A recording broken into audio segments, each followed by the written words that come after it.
Although the railings are merely sat there, uncoated and unsecured as placeholders for now, you can see the platform is now capable of stopping me plummeting 8 feet down to immediate death.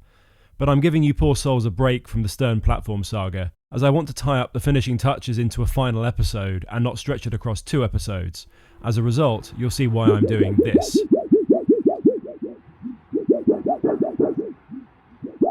It's a thin sheet of stainless steel mirror that had defects, and so it's been on my spares pile for 3 years. Also, you see me running excitedly with a trolley. There's a reason for that. Finally, 3 of my new lead carbon batteries have arrived from the battery store, albeit not in the condition you'd hope from something brand new costing hundreds of pounds. They were the second of the 3 companies to delay and frustrate work on Alan over the past month, but were nothing compared to the real cowboy of the 3, and not unlinked to why we have now chosen 2 of these nearly, but not quite the top of the range, deep cycle batteries. Over to domestic disgruntled Alex. Yes, it's going to be another one of these, and I'll try and keep this one brief, but you're not going to believe it. It's one of the most extraordinary sort of customer service whoopers I've ever come across in my life. So there's this company or this business called Off-Grid Installer. And the idea of that business, I presume, was to be an expert in designing and installing solar power systems and anything that's sort of linked to that in off-grid farms, people who live in the middle of nowhere, people who live on islands, boats, all that sort of stuff. Anyway, they seem to have a sort of a shop on the website as well as the design services. And so I had a look in, and they had stock of these green batteries, which I use, the 210 amp hour lead carbon batteries, the ones that I've been using in my bank so far, and that I needed ideally at least 3 more of. Great price. Apparently they were on sale, so I filled in all the details and tried to buy it, but the delivery wasn't calculating properly, and something was definitely wrong with the website. So I sent an email. Nothing. This is a common theme that you'll be seeing that I'm be treading with a lot of companies recently. Anyway, so I got bored with not getting a reply, so I made a phone call, and I got through to the person who presumably was on the front desk of this company, and I was promised a call back. I didn't get a call back. And then I tried a couple of days later, and I got through to someone else, and they said, "Oh, that would normally go through to our sales team or some other kind of team I would be normally forwarded to." Anyway, I left my details again, nothing. Did that 2 more times, and interestingly, every single time I called, there was a different person on quote unquote reception, and I thought, this has got to be a seriously big company. So I did a little bit of looking around, and yes, this company doesn't have receptions or sales teams or anything of the sort. It's basically a 1-man band, maybe a 2-man band at a stretch, and it's run by a guy who, when he finally got in contact weeks later, when I really lifted safety valves, because you can't just go, "Oh, never mind, I'll go to another company and buy these batteries." They are not for sale on many websites. I got back this very strange phone call in which he said, "Well, I would just go somewhere else if you're not getting replies." I spoke to the owner called Lee Naylor, I think his name was, and he seemed completely incredulous that I would think it's strange that you can't order something that's listed on the website and get it delivered. Anyway, he was super defensive and not particularly helpful. But then I said, "You know what, this is no good, and I'm going to mention my experiences." He then called me back about an hour later, presumably having looked at my YouTube channel, and said, right, I'm really sorry, I will sell you the batteries with a massive discount. And so we hadn't really built up great trust by this point, but I said, "You know what, if you can deliver the batteries next day delivery at the price that you say, fine, write me an invoice, and I'll buy them from you." And so I did that. I made a transfer for a large amount of money, and I then got a weird WhatsApp a day or 2 later, just before they were supposed to be delivered, just screenshotting a conversation that he had been having with the distributors of these batteries, and basically going, "Oh, sorry mate, there aren't 3 of them available, they've only got 1. Why would you try and do a sort of a big PR save, offer something at a great price, if you hadn't even checked whether you can get hold of the stock? Clearly, he doesn't hold any stock himself. He's just a middleman for these things. And he seemed totally and utterly flummoxed that I would find this unacceptable. It was the most bizarre exchange. Anyway, long story short, that was obviously the end of our dealings. I ended up going with the battery store, who have caused me plenty of problems, but nowhere near as bad as this. But anyway, looking deeper into this, it turns out that this company, this organization, Off-Grid Installer, is just a one or a two-man band. They use a virtual receptionist service who pretend to work for the company. And it was only when I basically accused the sixth or the seventh receptionist that I'd spoken to, I said, you don't work for this company, do you? You're one of these virtual receptionists, which isn't a crime. But it's not at all what the website appears to show. And they talk about a team of consultants and various other things. It's all flim-flam. So my obvious takeaway is if you are looking for a complex solar project and you want someone trustworthy and reliable, do not touch Off-Grid Installer with a barge pole. And I also had a quick look at his history on Companies House. I guess wherever you are in the world, you'll have a company registration database just to check. And I would actually recommend, if you ever do business with a company where you're going to be transacting reasonably large amounts of money, but it's not a household name, the brand, it's worth just having a quick look first to see what sort of company you're dealing with, and in particular, what sort of company director. And lo and behold, a previous company from a few years ago was compulsorily liquidated by the authorities over here, which basically means things that were not done properly. And so that should have been a warning to me. And so I'm now going to make sure that if I ever have to deal with a company that I'm not familiar with again for a large purchase, I'm just going to do a quick check of the company and the company director's history of doing business, and hopefully that can save a little bit of drama. Anyway, avoid and keep at the end of a very, very, very large barge pole, or should that be boat hook? Anyway, back to the episode. Anyhow, they ended up in the trolley, as we're now talking a total of 180 kilograms of lead battery here, and they need to head up the rickety second-hand ladder I'm borrowing at the marina. Putting aside such impending doom, these blue skies were a 2-hour break from 4 days of incessant rain, so I did a load of internal prep work, including some routine maintenance. First, engine flywheel news. Well, it's been all go on board Alan. Some good news, some bad news. I'll start with the bad news that's turned into good news. This is the pulley wheel from the front of the engine, and you must be thinking, surely that should have been on weeks ago when we had the mariner's mechanic in, sorting out that front seal and putting the pulley back on, putting the crank, putting the flywheel back on. Anyway, I was trying to get hold of the special bolts, which are Unbrako special ones, which are, as it now appears to be, made specifically for the Bukh engine company, because they're a very special thread, a very special fine thread. And the ones that I bought are the normal 1.75 pitch, and we were just trying to put them on, compared the new ones to the old ones, and basically these are of course a thread, and so these are useless. I've now spent about an hour phoning up different people, ended up with the distributors, and it turns out we might now be able to source them, but it's going to take 2 weeks minimum for them to get here.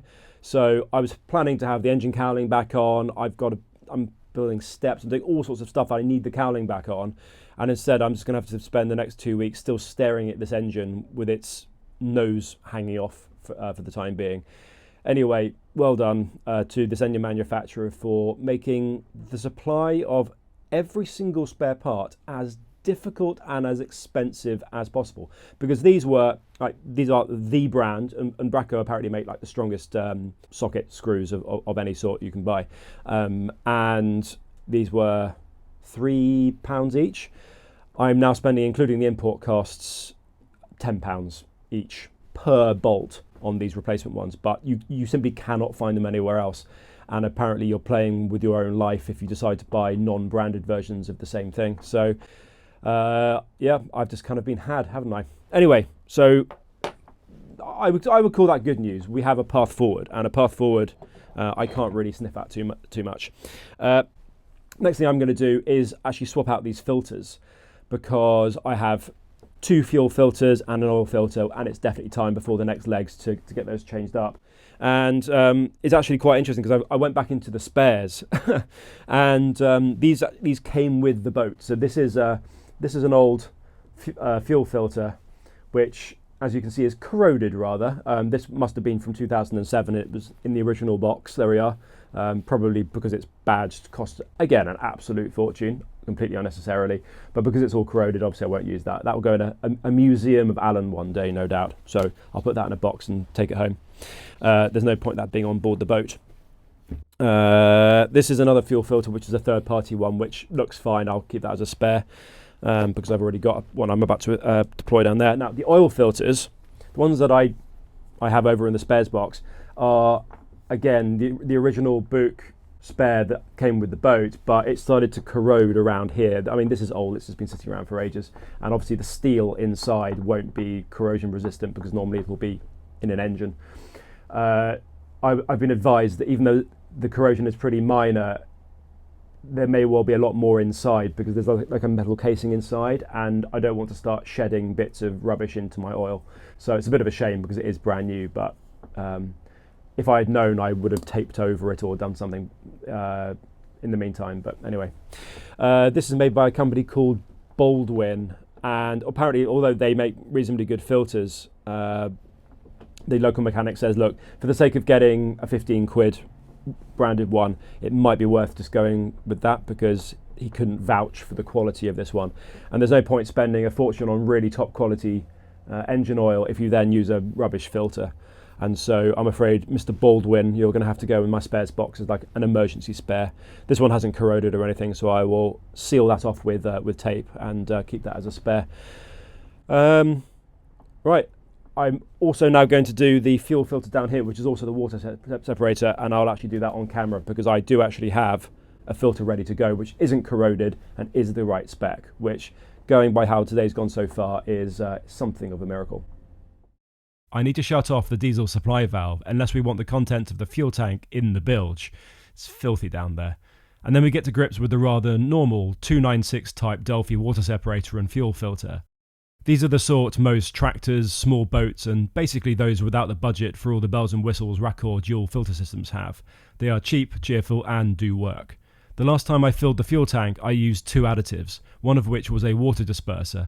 So there's no great surprise that this glass bell bottom is full of diesel without any pesky water hiding at the bottom near the drain. Regardless, we need to empty the filter, plus any fuel that's remaining in the supply fuel hose above the drain point. Of course, as per the normal laws of physics, and in particular those pertaining to glugging liquids out of containers, we only get a few drops of fuel until I loosen the bleed screw at the top of the filter housing. Once air can enter up there to replace the diesel, the fuel can head down into my catch pot. For those of you not familiar with these contraptions, you get fuel passing into one side, it's forced through the soft filter, given an opportunity for denser water to settle at the bottom and so get trapped in the glass bowl, and then clean diesel heads out the exit hose to the engine, or in our case another fuel filter on the engine itself. You can empty the water catcher by just unscrewing the bottom plug a little, but if you find yourself doing that a lot, you should be asking yourself why so much moisture is getting into your diesel. Fuels with dyes in, like red diesel, are helpful as it's easier to see the waterline. Next, I can unscrew the central spindle fully, and it should release, first the glass bowl, and then the filter cartridge itself. There's some miscellaneous gunge in the bowl, so we can clean that up and obviously get rid of the despondent-looking old filter. We have a new cartridge, and these come with 4 rubber seals. The 2 large ones for either end of the cartridge are fine, but I prefer the sturdier 2 original small ones for around the plug. I'm going to inspect for any cracks or perishing and then reuse the old ones if happy. Smart, new and ready to filter for all they're worth. What an odd purpose to have in life. Anyhow, the trickiest bit from this angle is getting the old upper seal out. It's so well seated, with no relief at all between each side and the metal housing, that I needed to try a few different tools before resorting to a craft knife to get the spike into it and pop the ring out. There we go. I bet you that was a perfectly healthy O-ring. Anyway. I smeared the new seal with a little diesel and in it goes, although it was quite tricky to get the final section in without popping the whole thing off, and of course checking it was seated perfectly flush. Next, I'm fitting the other large seal and connecting the water bowl to the bottom of the cartridge and running the screw spindle down the centre. You have to check carefully it's all lined up, and then finally tighten the screw to complete assembly.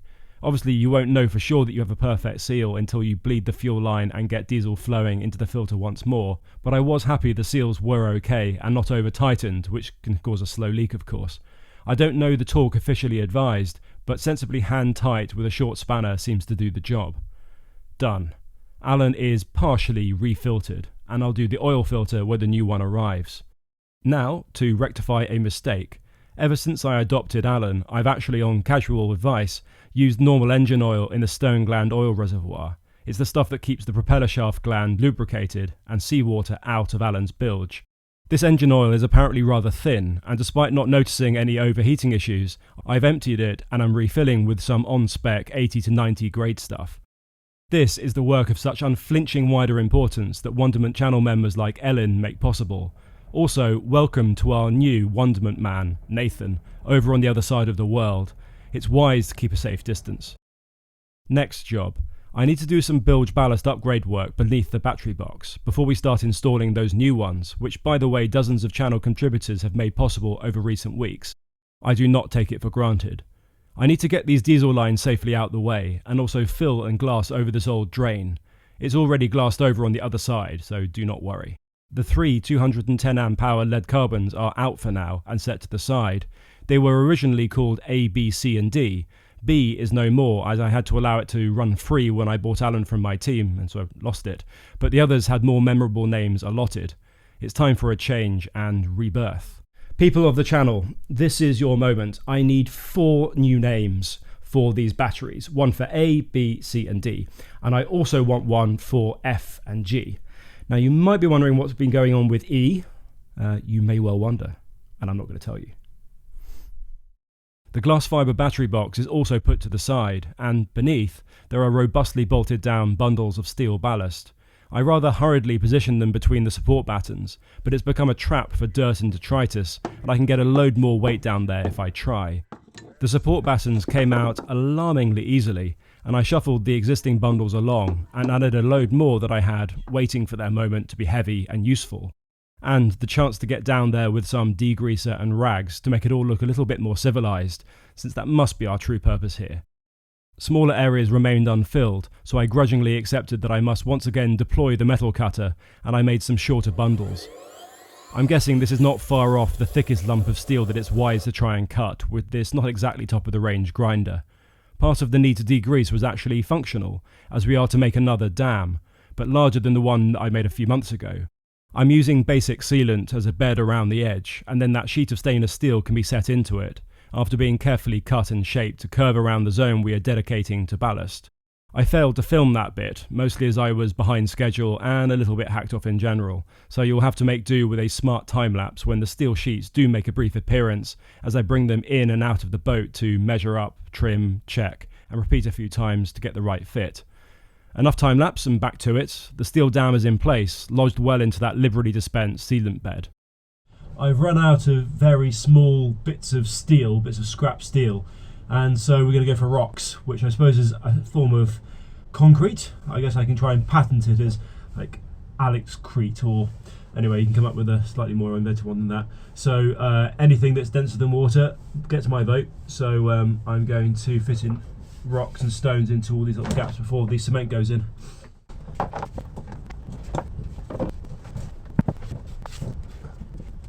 At the very least, these reduce the volume of top-grade waterproof cement I need to buy, as prices have gone up, and I'm always surprised at how it never seems to go as far as you may hope. Rock experts can tell me which variety I've selected. They appeared to be the most dense. And back to the cement. Since the first couple of bucket loads will need to flow all the way down through the gaps and into the base, I've gone with a fairly thin mixture, and once finishing off, I'll go thicker. But this initial dolloping will take a fair while to set, as I don't want moisture to end up trapped. So far so good, but then it was time for the third bucket load. You never know quite how good your seal is until you test it, unless of course you have an air pressure thingy for a sealed tank, but this is not a sealed tank. It's a load of old steel and rocks bathed in cement. You can see we have a problem, but no need to panic. I continued the pour and had a pile of old cloths and rags to hand nearby, as you wouldn't want to be caught ragless in such a predicament. I don't want to lose all that precious cement, so I did my best at finding the gap, plugging it, and mocking up the escapee cement so it didn't set where it shouldn't. My hope is that once the cement all the way down there at the bottom inside of the dam walls is set, the seal will be complete and the subsequent 2 or 3 buckets more can be added easily once more of it is delivered to the marina. Well, I guess that's proof that watery things can find the tiniest little hole and make it bid for escape. Anyhow, it's not a big disaster. In fact, when I've been mopping up some of the juice that's been oozing out the sides, That's been pretty watery, so I'm gathering that most of the actual cement solids are being retained within the dam where it's supposed to be. So maybe that might even speed up it's not curing the setting of the whole thing. Anyway, it'll be a slight cleanup afterwards. I'll probably have to sand back the area that shouldn't have any cement in, and then repaint it. But I was probably going to do another coat of bilge paint down here anyway. Yeah, it could have been better, but honestly, making a dam of this sort, this is quite a complex shape. I was kind of half expecting a leak of some sort. Anyway, life goes on. In the meantime, more bad weather meant little improvements inside. I have a load of paperwork, permits, charts, workshop manuals and so on that live inside one of my inset storage bins. This has proven rather messy and hard to organise, so I have a few of these organiser baskets I'm installing. Happy with that. And these little jobs did hurtle on into the evenings. What am I doing this late in the evening? Well, I'm doing tasks which are a little bit easier. This is kind of my rest time, and I'm actually installing a new grab rail here. And I've got a podcast on, and I might possibly have a glass of wine, but it just means I can then make progress into the evenings as opposed to completely writing them off, which I think is good. And this is literally what passes as relaxation for me. Cheers. My yachting neighbour from next door is now anti-fouled and back in the water, meaning we do once more have space to that side, and it's nice to step back once or twice to take a breath and admire the unquestionable beauty of the vessel we have chosen to invest our time, effort and emotions into. Cheers. Bye.